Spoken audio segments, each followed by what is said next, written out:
తెలుగులో వ్యావహారిక భాష కోసమే పాటుపడి కృషి చేసి ఈరోజు మనం తెలుగు ఇంత సరళంగా మాట్లాడగలుగుతున్నామంటే వారే కారణం. ఆహ్వానిస్తున్నాను. ఇప్పుడు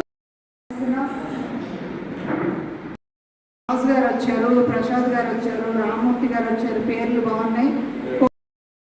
పుణ్య భూమిరా లోకానికి శాంతి చేర్చిన ప్రబోధాల సస్యగామిరా.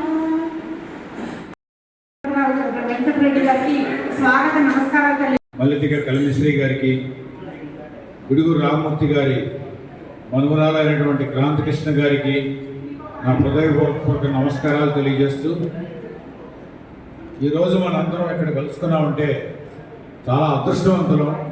అదే రోజు ఈరోజు సత్కారాలు ఉన్నాయి. వారందరూ కూడా మనం ఈశ్వరుడికి పర్యాయ పదమే కవిస్తారు. మనం శివుడు అందరి వాడం చక్కగా క్లాప్స్ కొట్టండి. సాక్షాత్తు సరస్వతీదేవి నిలవైనటువంటి ఈ వేదిక మీద మొట్టమొదటి కవిత నేనే చదవడం నా అదృష్టంగా భావిస్తున్నాను. నా శీర్షిక తెలుగు తల్లి గీతం. తెలుగు తల్లి గీతం ఇది, తెలుగు తల్లికి అక్షరాంజల గీతం ఇది. తెలుగు తల్లి గీతం ఇది, తెలుగు తల్లి తపోవనం ఇది. శ్రీనాథుని రచనల కాశీ ఖండము మధురమ తెలుగు, విష్ణు శర్మ రచనల నీతి కథల పంచతంత్రములు తెలుగు, విశ్వంబున కూచిపూడి నృత్యానికి పుట్టినిల్లు తెలుగు, జయసేనుని నృత్యరత్నావళి నాట్య శాస్త్రములు తెలుగు, నన్నయ్య తిక్కన్న ఎర్రన్న మహాభారతంబులు తెలుగు, ఆదిశెట్టి పినిశెట్టి వేటూరి విటూరి పాటల తేనెల సొగసులు తెలుగు. మనిషి జంతువుల నుండి విడదీసి ప్రత్యేకంగా నిలిపేది భాష. భాష పుట్టిందే ప్రజల కోసం. భాష అర్థవంతమైన ధ్వనుల సమూహం. ఆదిమానవుడు ఒంటరిగా జీవించిన కాలంలో తన పరిమిత అవసరాల కోసం ధ్వని సంగీతాలను సృష్టించుకున్నాడు.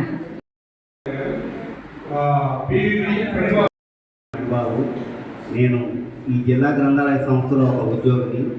గత 22 సంవత్సరాలుగా ఈ సంస్థలో ఉద్యోగం చేస్తున్నాను. నా ముందు మాట్లాడిన పెద్దలంతా సుదీర్ఘంగా మాట్లాడలేకపోయినా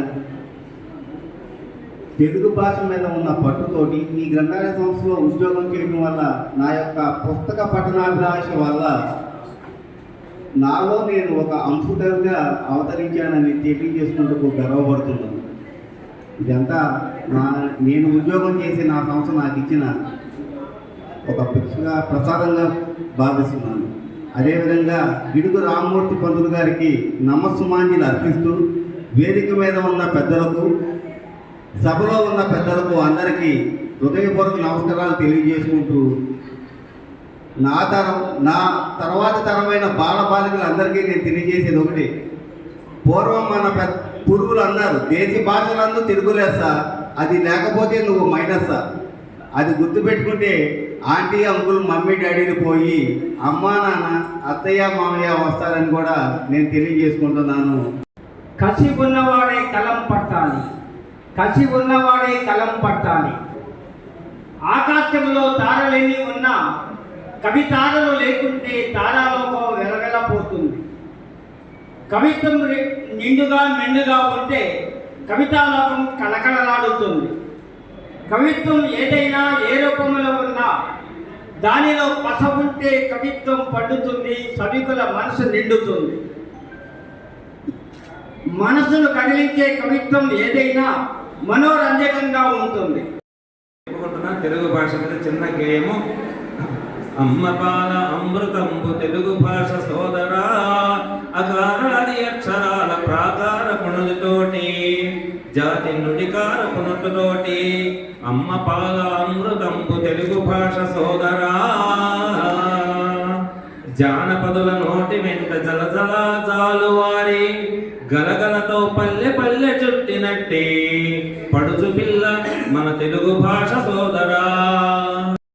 యుగం నుంచి యజుమార్గంలాగా ప్రతి ఒక్కరిని తాకింది. అందుకని దీనవనిదిగా మారింది. అక్కడ జంజో మారత స్వరంతో నవసాహితికే కదమెత్తిన శ్రీశ్రీకి వెన్నైన తెలుగు భాష వీరవనిత సోదరా. ఏ కళకైనా సరే తెలుగు భాష కావాల్సిందే. వృత్తికైనా ఉద్యమానికైనా వ్యాపారాలకైనా ఏ కళ కావాలన్నా తెలుగు భాష కావాల్సిందే. ఒక చిత్రలేఖనానికి తప్ప బుర్రకథలు, నాటకాలు, జానపద తెలుగు భాష సోదరా. ఉద్యమాలు తెలుగు భాష లేకపోతే లే. దండోరా దండోరా డప్పులే పురిడినప్పులై, దండోరా డప్పులే పురిడినప్పులై, అరుణారుణ సూర్యులకు జన్మనిచ్చిన పుణ్యాత్మరాలు తెలుగు భాష సోదరా. ఉద్యమ కవితలు ఎట్లా ఉంటాయో తీసుకున్నాం కదా. ఈ విధంగా అక్కడితో ఆగలేదు తెలుగు భాష. తెలుగు భాష సోదరా.